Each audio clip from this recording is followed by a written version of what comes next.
It is a matter of record that after leaving Egypt, the Israelites wandered in the wilderness for 40 years. But even if this large group of people, who numbered in the thousands, advanced towards Jerusalem at the rate of just a single mile a day, they would have traveled along a path that was more than 14,000 miles long. Yet not a single trace of their wandering existence has ever been found within this region. No encampments, no beaten paths, no skeletal remains, no human waste, no war carnage, no validated structures, no graffiti, absolutely nothing. And for this reason, many no longer believe the stories of the Bible to be true. But they are. It is only the theories proposed in the 19th century and the actions they subsequently inspired in the 20th century that are wrong. But 21st century technology has dramatically changed the way in which both the world and all of its historically important features can be viewed.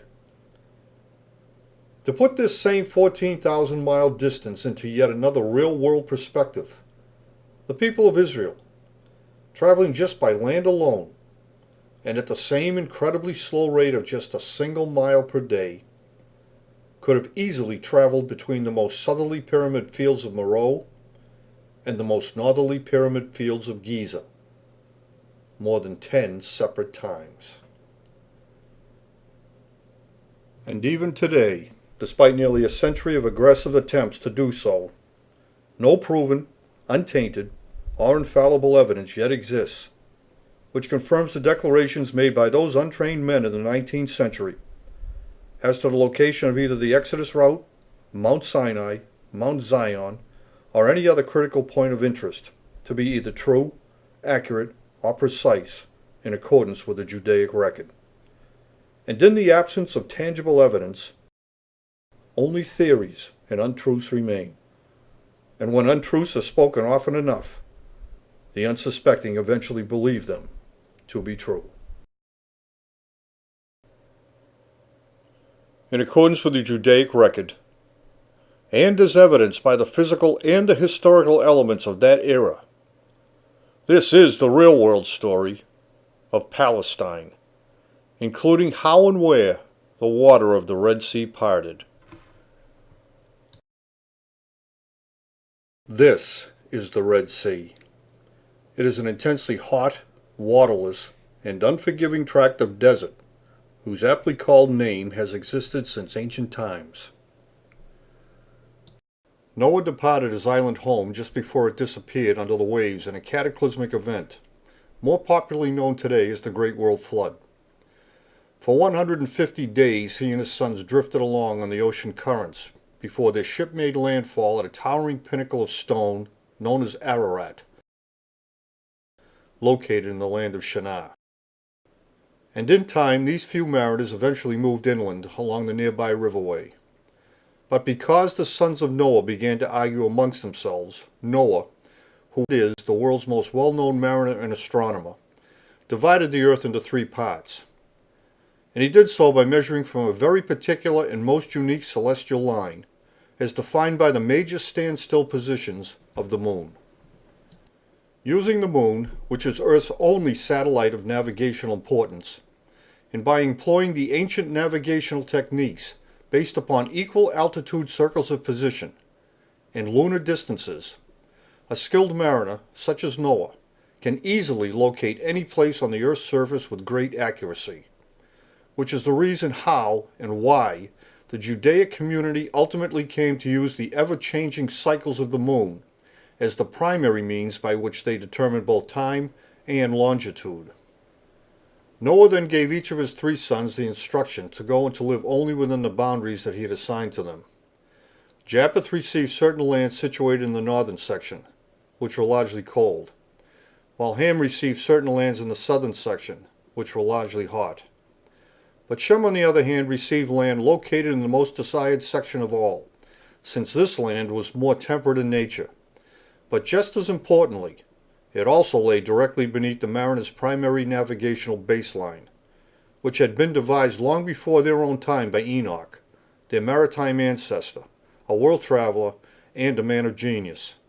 And for this reason, with the recent loss of their island home, the land allotted to Shem also inherently contained a most important single geodetic point, where the people descended from Shem would one day be responsible for erecting a monument in remembrance of their maritime heritage.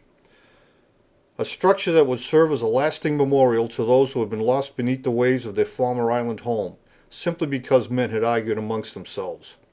And they would one day, far into the future, name this special point by a single term whose meaning is to mark something conspicuously. This was Zion. But for now, the new maritime nations had agreed to separate, with each of the brothers making the promise to remain only in the lands their father Noah had assigned to them. Noah had 3 sons, Shem, Ham, and Japheth, whose tribes established the new maritime nations in the various lands. And the sons of Ham were Put, Cush, Canaan, and Egypt. And Egypt was the father of Caslusum, from whom the Philistines came. But Canaan, after discovering the land promised to Shem to be more desirable than his own, ignored his brother's warnings not to do so, and he moved his entire tribe northward. And soon others followed, and they too created additional settlements and colonies in the broader outlying areas which ancient historians would later refer to as the regions of Syria and Philistia. As the respective populations in both the north and the south increased, various named districts, named territories, and named colonies began to emerge. Among the more prominent in the south was the Cushite colony of Midian, and the district of Goshen situated in the land of Egypt, while the people of Cash, native to their own country, continued to maintain their sovereign rights within their own territory. And among the districts, territories, and regional names that emerged in the north, in and about the land of Canaan, were Hebron, Beersheba, and the Philistine colony of Gerar. In addition, certain geographic terms were used to describe the unusual characteristics of both the natural features and the uncommon phenomenons that presented themselves in and about these same areas. Among them was the term Euphrates, used to identify a most unique crossing point where 2 distinct land masses and 2 great salt seas came together, while the wide and expansive floodplain, which completely disappeared under an intense deluge of floodwater at the same time every year, was called Gihon, a term which meant the pathway of the rushing water, whose transliterated name would become more popularly pronounced as the Jordan, but is now called the Nile by modern mapmakers. As the sons of Shem also began to arrive from the sea, they too moved inland along the riverways to establish the settlements of Padan Aram and the township of Haran, in the district of Ur, where their skilled mariners and navigators continued to study the intricate movements of all phenomena pertaining to the celestial sphere, and with such a keen intensity that the discoveries they made and the formulas they devised are still in use to this day. In time, Abraham the Shemite, a highly skilled astronomer and mathematician in his own right, set out from the district of Ur, along with his nephew Lot, and went in search of the precise geodetic point where the memorial monument depicting their maritime heritage and loss would one day be erected by the descendants of Shem. But upon their arrival they found the populous Canaanites living in the land promised to Shem. Even though Canaan had been forewarned of the ramifications this disobedient act would cause. So Abraham and Lot, finding themselves at a disadvantage, had no choice but to resign themselves to this situation, and so they melded into the Canaanite population, where they began to engage in various business enterprises. As Abraham traveled in the land of Canaan, his Egyptian mistress gave birth to a son, whom they named Ishmael. But soon after Ishmael had been born, Sarai, Abraham's half-sister and legitimate wife, also gave birth to a son, and his name was Isaac. Sarai then demanded that Abraham rid himself of both his Egyptian mistress and his illegitimate, yet his firstborn son Ishmael, in order to prevent Ishmael from ever claiming his birthright, which was to inherit all of Abraham's ever-accumulating wealth. So Abraham, heeding Sarai's demand, took his mistress and their young son out into the desert wilderness of Paran, where he abandoned them, with the expectation that they would soon perish in that hostile environment. However, even though both Hagar and Ishmael managed to survive their near-death ordeal, the callous and ruthless actions of Abraham would never be forgotten by the descendants of Ishmael. And it would be these same remembrances that would one day have serious consequences for the descendants of Ishmael's half-brother, Isaac. After abandoning Hagar and Ishmael in the desert of Paran, Abraham returned to the land of Canaan, where he soon began making preparations to kill his only other son, intending to kill Isaac upon the very spot, the precise geodetic point, which he and Lot had originally set out to find. But Providence intervened, and Isaac survived Abraham's attempt to kill him. And so both father and son eventually went and settled in the district of Hebron, while Lot went and lived in a separate nearby place. But when Lot's home came under siege, he fled into the mountainous regions where he sired 2 sons, one by each of his 2 daughters. And the 2 sons produced by these incestuous relationships would eventually cross over to the other side of the Jordan and establish their own domains in the regions that would become known by their own names, Moab and Ammon.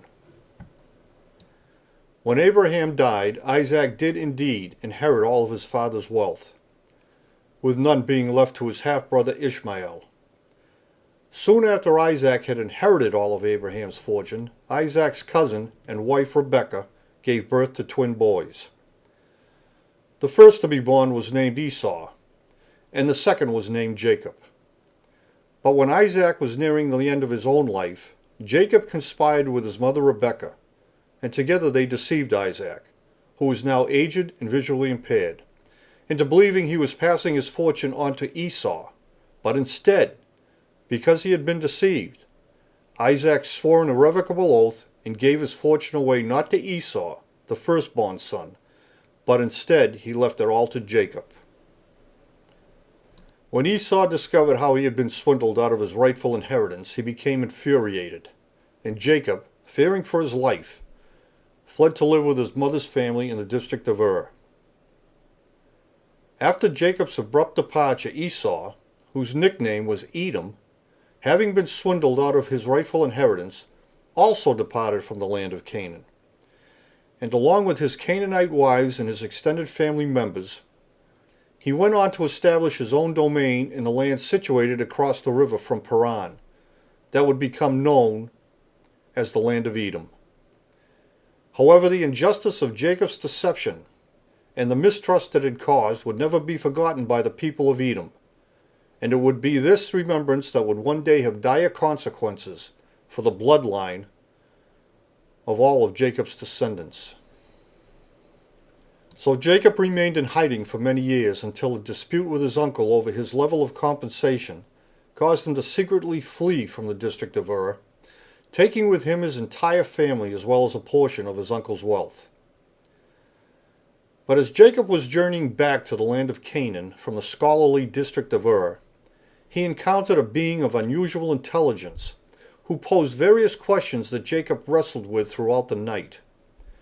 In the morning, however, at the conclusion of their spirited debate, and because Jacob had impressed his interrogator with his understanding of various topics, among which were the powers attributed to the prevailing gods Isis, Ra, and Elohim, the philosopher paid tribute to Jacob's intellectual prowess by bestowing upon him the acronym named of Israel, and would be the name Jacob would thereafter prefer and would thereafter be known by.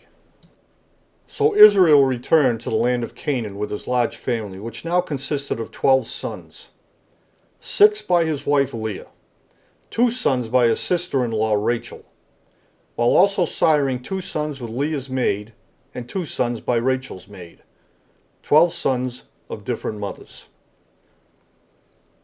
However, one day, Because Israel knew only too well of his eldest son's penchant for causing trouble abroad, he sent Joseph, his second youngest son, on a mission to check on the whereabouts and the activities of his older siblings.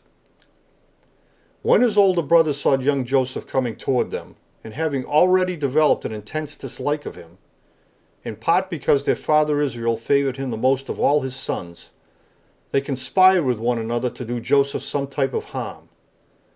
So when he came amongst them, his brothers threw Joseph down a well, where several wanted to leave him, while still others, with a change of heart, voted to pull him out. However, at that precise moment, a caravan heading for the land of Egypt arrived at the well, and after negotiating a deal, his brothers retrieved Joseph from the well, and they delivered him to the traders, who in turn took Joseph along with them to the land of Egypt, where Joseph was eventually sold. In the meantime, Joseph's older brothers deceived Israel, making him believe Joseph had been attacked and killed by a wild beast, a story which caused Israel a great deal of anguish and a lasting sadness. However, as Joseph grew into adulthood, he proved himself to be a valuable asset to the Pharaoh who ruled over the land of Egypt. And Joseph rose in prominence and stature until he was managing all of the Pharaoh's business affairs. And when he rightfully predicted the coming of a 7-year famine, it resulted in the stockpiling of food crops, which he later apportioned back to the Egyptians, much to the profit of the Pharaoh. A number of years later, when a blight occurred in the land of Canaan, Israel instructed his 10 eldest sons to travel down to the land of Egypt to purchase fresh, untainted seed. On their arrival in Egypt, the brothers approached Joseph, who had long been in charge of all such business matters. But even though the brothers didn't recognize the now matured Joseph, who had become completely immersed in the culture of Egypt, in appearance, language, and manner, Joseph recognized them. After toying with his brothers' emotions over several weeks' time, by framing them, accusing them of stealing, having them arrested, and holding them for ransom, Joseph eventually revealed to them who he was and forgave them for their past misdeeds, since it was because of their actions that he was now wealthy and held in such high esteem by the Pharaoh. And it was just for this reason, because of his highly placed position and his talent for conducting profitable business affairs, that the Pharaoh, after hearing the entire story of how Joseph had first come to Egypt, and the sadness it had caused to both he and his father, that the Pharaoh invited Israel and all of his offspring, along with their entire families, to come and live in the land of Egypt. When Israel heard that Joseph was alive and thriving in the land of Egypt, Israel left Hebron, and together with all the members of his family, 68 in number, traveled down to the land of Egypt, where Israel and the Israelites settled in the district of Goshen, where they would prosper under Joseph's protection. However, in time, Israel died. And with the permission of the Pharaoh and with a promise to return, Joseph escorted Israel's body back to Hebron, where he placed him in the family cemetery just as his father had requested. When Joseph returned to Egypt, he continued to oversee all of the Pharaoh's business ventures, from which the Israelites prospered as well. But when both Joseph and the Pharaoh who had held him in such high esteem died, the new Pharaoh became increasingly wary of the Israelites because their population had grown substantially, from the original 68 members to a population of more than 1,000 people, within only 3 generations since their arrival in the land of Egypt. And because they had now become an intimidating presence, the new Pharaoh issued the order to kill all newborn Israeli males to put a stop to any future threats. At the same time, the new Pharaoh also required the people of Israel to perform manual labor to the benefit of the people of Egypt. And to further assure that they fully complied with this order, he placed a near impossible quota on the number of unreinforced bricks the Israelites were required to produce, even though it was well known that bricks of this type were very fragile in nature and broke more easily than those that were reinforced with straw. Into this environment and under these conditions, the baby Moses was born into the tribe of Levi. And because he was a newborn Israeli male, and fearing for his life, his family placed him in the river and set him adrift. Floating downstream toward the land of Egypt, Moses was rescued by an Egyptian woman, who then fostered him as her own. But as Moses matured, he became increasingly aware of his cultural heritage and was angered by the oppression the Israelites were experiencing. Then one day Moses killed a native Egyptian, whom he had seen mistreating an Israelite, and now fearing for his own life, Moses fled to Midian, where he met and married Zipporah, a Cushite woman, the daughter of Raguel, with whom Moses eventually lived and for whom he eventually worked. As Moses was tending to Raguel's flocks at the base of Mount Sinai, he was sure he had just felt something quite unusual. In taking off his sandals, Moses stood barefoot on the ground as he felt the earth beginning to tremble beneath his feet. Moses quickly climbed to the top of the landmark mountain, the Horeb, and when he looked from that lofty summit, he beheld a fiery sight. A red-tinged plume in the form of a burning bush was rising up on the horizon, and recognizing the perils and widespread devastation that an impending volcanic explosion could cause to the nearby Israelites, Moses immediately set out for the land of Egypt to demand that the Pharaoh let his people go. But the Pharaoh had no inclination to believe Moses had any influence over what was taking place, but instead attributed the volcanic activity to natural causes. But even so, the effects the volcano was having on the land of Egypt intensified with each passing day. The water of the Nile, whose flow was now seriously impaired, became contaminated with red boiling mud, causing an epidemic of gargantuan frogs to flee from the steaming ash-filled water, until the carnivorous mammoths overran the city of Egypt. But then an infestation of maggots and flies suddenly appeared in great numbers as they fed on the piles of their rotting carcasses, while the district of Goshen was spared. Soon thereafter the livestock began to die an anguished death after ingesting the fine ash, which now covered everything, and caused boils to appear on every Egyptian skin, while yet again the district of Goshen was spared. Soon thereafter chunks of burning pumice began to fall from out of the sky, while a pyroclastic flow, a surge of intensely hot air, swept down along the side of the volcano with such a tremendous force that nearly every single crop, orchard, and tree was leveled to the ground, while the district of Goshen was spared yet again. Then locusts spawned and rose up out of the dampened soil as drenching rains, caused by the superheating of the atmosphere, began to fall with a greater intensity and freed them from their larvae, until the swarms of these voracious insects devoured all else that remained of any crops before a shifting wind suddenly swept them all out into the Red Sea. But then came the darkness, and for 3 days the poisonous fumes lingered and enveloped the land of Egypt. And the firstborn members of every Egyptian family, those who were the eldest, and who were the most vulnerable and frail, began to suffocate and die, while Goshen was spared. Only now did the Pharaoh, overwhelmed by the mounting devastation the volcanic explosion had inflicted on his land and on his people, finally, yet with great personal reluctance, grant to Moses his request to lead the Israelites out of Egypt, since unlike the Pharaoh himself, many of the Egyptians believed Moses was responsible for all these misfortunes.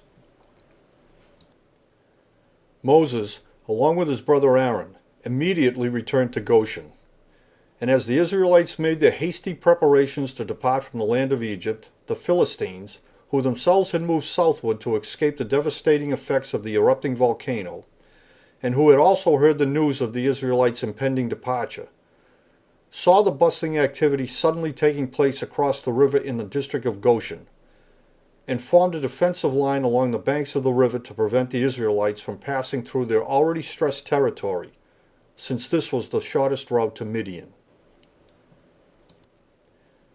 And even though the superstorm had intensified, Moses, with no other choice, set a course that would lead him around the land of Egypt, and then directly into the Red Sea. With more than 1,000 Israelites, half of which were children, he moved ever closer towards the superheated, moisture-rich atmosphere. As electricity ripped horizontally across a black and boiling sky, and as the volcano spewed its poison, and peals of thunder beyond imagination shook the ground, the drenching rain quickly began to fill the numerous channels in the Red Sea uplands, causing numberless streams to merge at countless junctions throughout this entire broad desert area, until the unprecedented quantities of water came together to form one single swiftly flowing stream, which rumbled down out of the Red Sea highlands and spilled out onto the desert plain. And as the bewildered Israelites arrived at this edge of the Red Sea, they found the path of their exodus completely blocked by the wide swath of roaring water that rushed past them on its way to the boiling river. At that very same moment, the Pharaoh, overwhelmed at his mounting misfortunes and his personal losses, became enraged when he learned that the Israelites had breached their agreement by taking some of Egypt's wealth with them when they had departed from the land of Goshen. And so when his spies further informed him that the Israelites were trapped at the southern edge of the Red Sea, with no possibility of crossing over to the other side, he set out after them. Charging across the ash-covered plain, the Pharaoh and his army raced into the Red Sea, drawing ever closer to the trapped Israelites who, amid flashes of brilliant light, could see the line of Egyptians rushing toward them under the deafening skies. Drenched, bewildered, stranded, and with a terrible foreboding of death only minutes away, the multitude was filled with the most unimaginable human fear of both men and now of all natural things. Almost all knelt down in the ash, raking it over their heads as they wailed with incredible despair and grief. Nothing could have prepared them for this moment and these conditions. When all of a sudden, a great shift in the wind occurred. It was a mighty force that gripped the storm and began to drag it away, and at the same time caused a thick volcanic smoke to sweep down, to form an impenetrable barrier between the Israelites and the Pharaoh's forces, who were instantly stopped by the unexpected phenomenon. And as the storm over the Red Sea swung away, the flooded channels of the uplands suddenly began to drain and to go dry. But just as suddenly as the forceful wind had appeared, so too did it shift back again, and the barrier of smoke began to clear, while in the same instant the numberless streams throughout the broad area of the Red Sea uplands once again began to fill and to merge. But Moses saw his opportunity, and raising his rod into the air, he shouted maniacally. And just as the water of the Red Sea parted, they ran. 1,000 and more Israelites of every age, drenched, ash-covered, and wild-eyed, they coaxed, stumbled, dragged, and carried one another through the bottom of the Red Sea on dry ground. But the Pharaoh's forces were in full pursuit, and they charged forward. However, the gritty volcanic ash had seriously compromised the wooden axles of their racing chariots, whose hubs seized up until the wheels, burning and broken, came off in splinters. But still they carried on. And under great duress, the whiplashed horses dragged the slowed and wheelless vehicles into the midst of the streambed, where the Pharaoh and his entire hindered entourage was suddenly swallowed by the renewed water surging out of the Red Sea uplands, and they drowned. Soon after the drowning, a great calm came over the land as the volcanic activity quickly subsided and stopped. But before moving on, the Israelites returned to collect the possessions they had so hastily abandoned, and to scavenge the bodies of the Pharaoh and his forces, taking for themselves all of their weapons. But the after effects of the volcano were widespread, and to get clear of these dangers, Moses had no other choice but to lead the Israelites even further out into the Red Sea desert, where they journeyed for weeks and quickly became destitute for water. However, in time, having finally cleared the dangers of the ash field, Moses turned slightly westward and set a course back towards the river.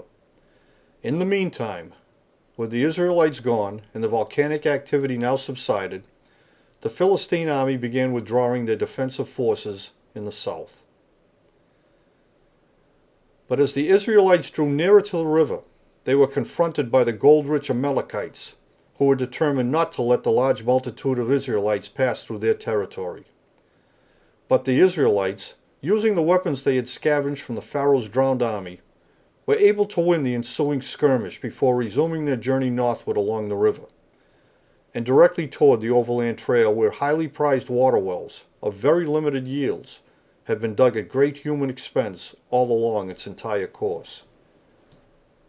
But the people of Cash, more powerful in numbers and more skillful with weapons than the Amalekites, immediately blocked all points of access to the overland route, forcing Moses and the Israelites to turn southward to Mount Sinai, where upon their arrival they found themselves surrounded and boxed in by both the Philistine and Cashite forces, who had been shadowing their every move.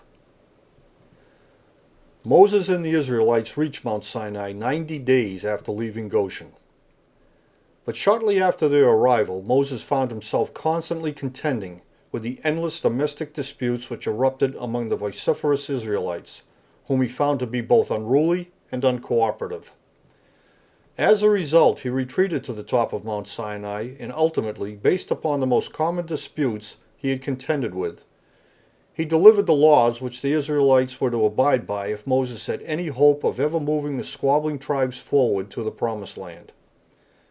And he delivered these laws on 2 separate occasions, since he had smashed the first set of tablets in a fit of rage, when upon his initial return from atop the mount, he found the Israelites performing serious acts of insolence.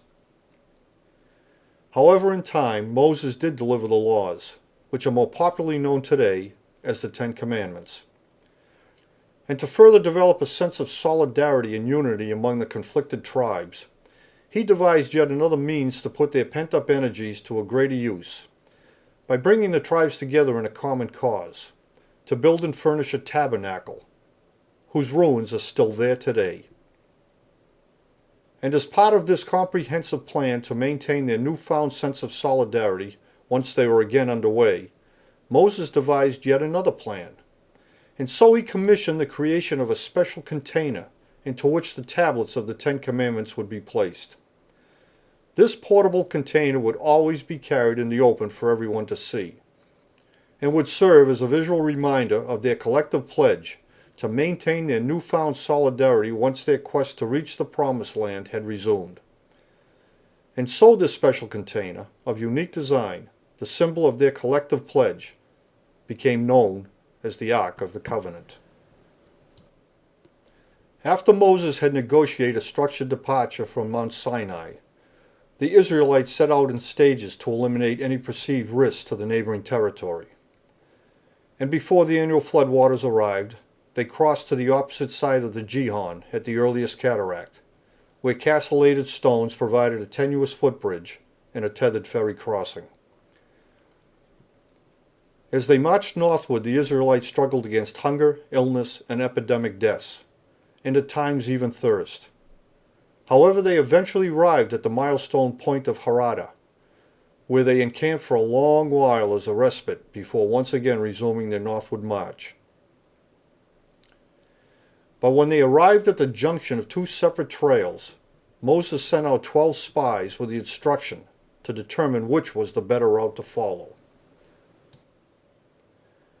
When the spies returned, 10 of the 12 reported that neither route was possible. The northwestern route was primarily through a desert, but even though it followed along an aquifer, every oasis along its course was heavily guarded and also situated at the bottom of a long ridge, making any group of Israelis, either large or small, vulnerable to attack and decimation. While the northern and most direct route would lead them directly into the midst of the Amalekite colonists, whose southernmost kinsmen they had already angered. And beyond the Amalekites were the Philistine colonists of Egyptian heritage, and beyond them were the various tribes descended from the Ishmaelites, who knew only too well of how Abraham had abandoned their patriarch Ishmael in the desert of Paran to deny Ishmael, and by extension even themselves, their birthright. Remembrances that fostered both anger and a deep mistrust of the Israelites. But even despite the reports that each territory was staunchly guarded by a large populace bearing a great deal of animosity for the people of Israel, a small contingent of Israelis, believing their insurgency would be successful, set out along the northern route. But no sooner had they done so than the northern alliances, just as Moses had predicted, swept down on them, forcing the Israelites to turn back in a hasty retreat towards Kadesh. In dire need of an alternative route, Moses then crossed to the other side of the river in search of one. And being the very first to arrive on the opposite shore, and anxious to see what lay ahead, Moses set out all by himself in a chariot, while the support forces were still in the midst of coming across the river and were still busy mustering on the shore. Moses, who was now all alone, continued to move further away from the mustering Israelites when suddenly he was ambushed by hundreds of men who had been hiding in the nearby hills, and who now rushed down onto the plain of the Orontes River watershed, surrounding him from every direction. From the south came the Kashites, and from the north came the vengeful Edomites, who, fueled by the remembrance how Esau, their ancestral patriarch, had been swindled by his younger twin brother Israel, were now adamant, bound and determined not to let their distant cousins, the people of Israel, enter into the territory of Edom. With the combined armies closing in on him, Moses turned his chariot, and charging across the open plain, he crashed his devoted team of horses through the swarming ranks, and raced back to the Israelis who were still mustering on the shore. With the Amalekites, the Philistines, and the Ishmaelites, the Kashites, and the Edomite armies massing all around the Israelis' position, Moses had no choice but to order a hasty retreat southward and to flee back towards the Red Sea. But the path of the full retreat was sealed off, and the Israelites found themselves completely boxed in. And so the Israelites would remain isolated in this wilderness where they would wander, and would eventually return to Mount Hor, where for the next 35 years Moses would govern and conduct all diplomatic matters. But with each passing year, the youthful population of the Israelis continued to expand, and was fast becoming a viable threat, causing the officials of Ammon in the land of Edom to send out letters of appeal to their northern allies, requesting that they send aid so the foreigners, the Habaru, or Hebrews, could be kept in isolation right where they were. However, after 35 years, in accordance with the Treaty of Kadesh, the aged Moses was finally granted a compromise solution to his incessant and repeated requests to move the ever-expanding Israeli population northward toward the Promised Land without further altercations. The Edomites of Ammon granted him permission to do so, but only if he led the Israelites around the land of Edom and not through it. So after 35 years of wandering in this isolated zone, the aged Moses, leaving all of their building enterprises behind, led the masses of the new generation of Israelites up the plain of the Orontes River watershed that ran all along the base of Mount Seir on the east side of Edom. And as they approached the northern extremes of this particular leg of their journey, the people there began referring to the Israelites, much like themselves, as the people from Egypt, or otherwise simply as the Egyptians. As the large masses of Israelites came around the land of Edom and emptied out onto the plains of Moab, their arrival there was intercepted by the Philistine and allied forces who had formed a formidable defensive line on the opposite side of the floodplain, forcing Moses and the Israelites to turn their energies northward. But here too the Israelites were met with a great resistance and were denied permission to pass through the land of Moab. But the Israelites, with its large population of young men from the new generations, quickly attacked these lesser skilled tribes. Launching a brutal invasion on the people of Moab and Ammon and all areas to the north, they slaughtered all living things without mercy. And as the relentless slaughter moved forward, thousands of refugees fled from the adjoining regions of Syria and Philistia, and they streamed into the more northern regions to escape the genocide. At the conclusion of the invasion, Moses was now nearing his own natural death. And as his last official act, he gave the newly decimated lands of Moab and Ammon to the Israelite tribes of Reuben and Gad, and to half of the people belonging to the tribe of Joseph's son, Manasseh.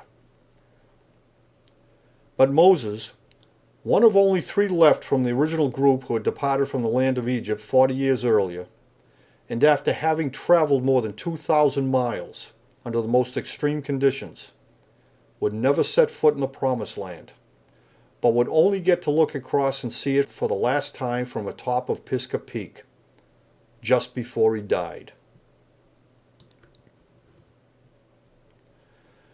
After his death, the body of Moses was secretly transported back to Mount Hor, where he was interred in the same royal tomb fields where his brother Aaron, his sister Miriam, and his wife Zipporah had been placed many years before his own death. After the mourning period for Moses had ended, the people of Israel, under Joshua's command, and with the Ark of the Covenant, the tangible symbol of their collective pledge, being carried at the head of the column by the tribe from which Moses was descended, crossed over the Jordan. And 40 years after leaving the land of Egypt, the Israelites finally entered the Promised Land.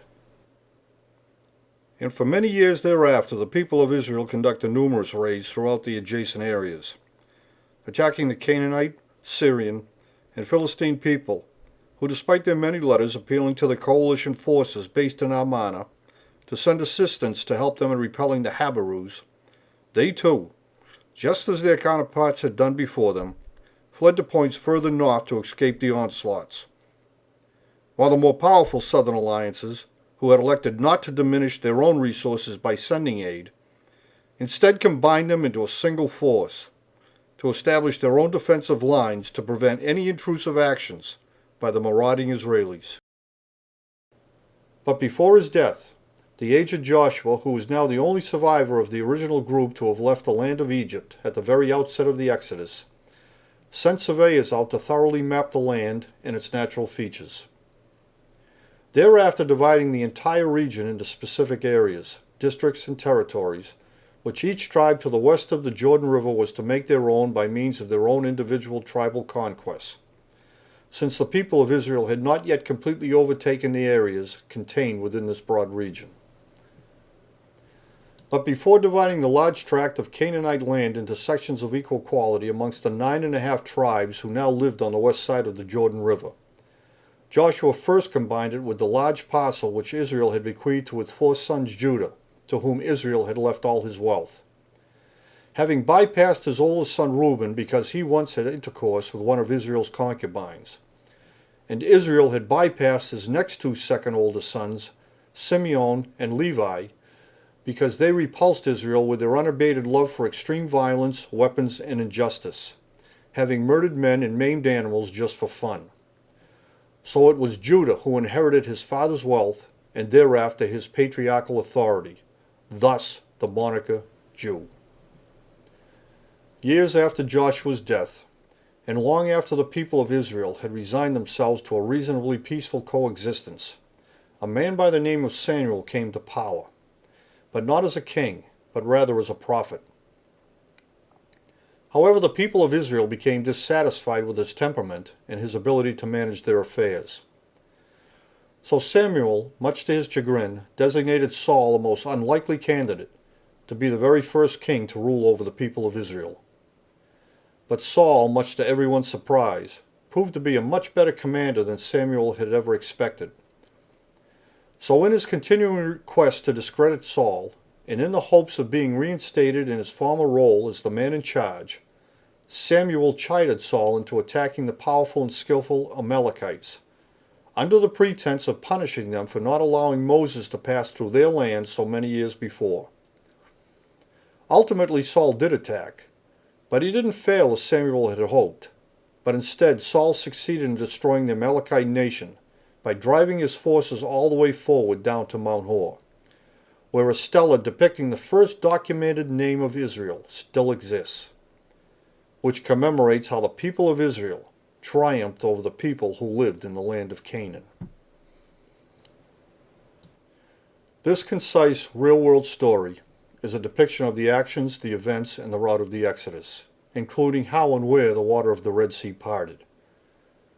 Today, the Exodus route taken by the people of Israel still exhibits the physical and historical elements of that era, and they are as indelible as they are precise in accordance with the Judaic record.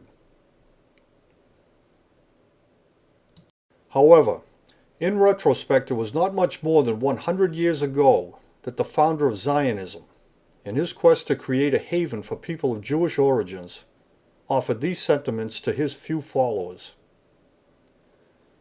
The historic homeland of the Jews no longer has any value for them. It is childish to go in search of the geographic location of the homeland. In any case, I believe that after the next Congress we shall proceed in a practical way to the land, any land.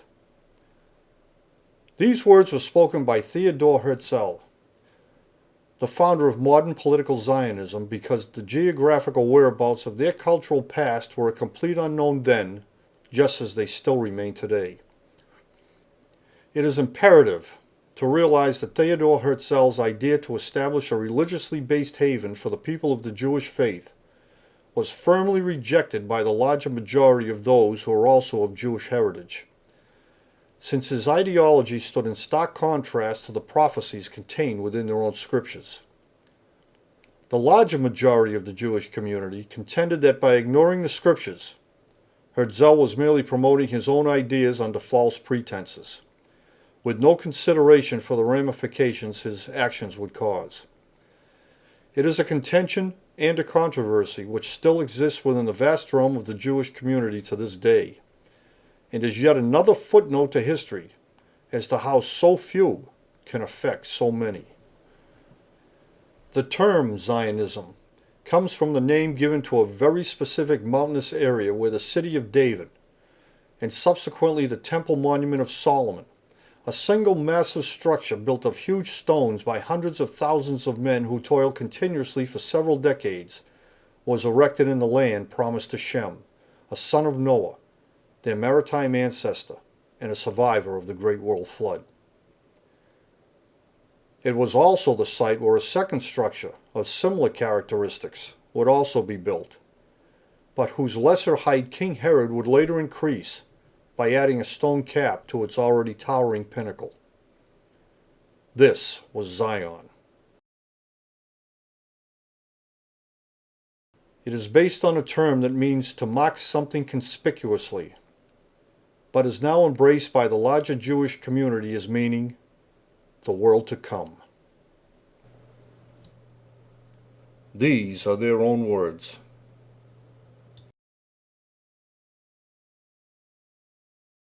Monobasis sent her bones, as well as those of Azades, his brother, to Jerusalem, and gave the order that they should be buried at the pyramids, which their mother had erected. They were 3 in number, and distanced no more than 3 furlongs from the city of Jerusalem. Josephus, Antiquities of the Jews, Book 20, Chapter 4, Paragraph 3. And Simon took the bones of his brother Jonathan, and buried him at Modin. And all of Israel bewailed him with great lamentations, and mourned him for many days. And Simon built a monument over the tomb of his father and his brothers, and made it high, that it might be seen, with polished stone at the front and back. He also erected 7 pyramids, opposite from one another, for his father and mother and 4 brothers. I Maccabees, chapter 13, verse 25 through 30.